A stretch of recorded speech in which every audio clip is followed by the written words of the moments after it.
Hi friends, scramble egg பண்ணுறதுக்காக இது எல்லாமே எடுத்து வச்சுருக்கேங்க. எப்படி செய்யலான்னு பார்க்கலாம். 3 டேபிள் ஸ்பூன் எண்ணெய் சேர்த்துட்ருக்கேன். அதில் கடுகுளுத்தம் பருப்பு சேர்த்துக்கலாம். இதில் வெட்டி வச்ச 2 வெங்காயம் சேர்த்துக்கிறேன். கூடவே கருவேப்பிலை, பச்சை மிளகாய், தக்காளி பொடி பொடியாக கட் பண்ணி சேர்த்துக்கலாம். கூடவே தேவையான அளவு உப்பு சேர்த்துக்கலாம். 6 முட்டை எடுத்து வச்சுருக்கேன். 1 டீஸ்பூன் அளவுக்கு உப்பு சேர்த்துட்ருக்கேன். உப்பு சேர்த்துட்டு கிளறணும், சீக்கிரமாகவே வெந்துடும். கூடவே கொஞ்சம் மஞ்சத்தூள், 1/2 டீஸ்பூன் அளவுக்கு மிளகாத்தூள் நல்லா வதக்கிக்கலாம்.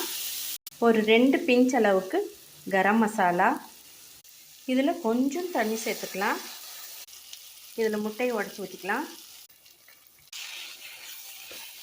கூடவே பெப்பர் கொஞ்சம் சேர்த்துக்கலாம். பொடியாக கட் பண்ண கொத்தமல்லி தலையையும் தூவிக்கலாம். சூப்பராக ஸ்க்ராம்பிள் எக் ரெடி ஆகிடுச்சு.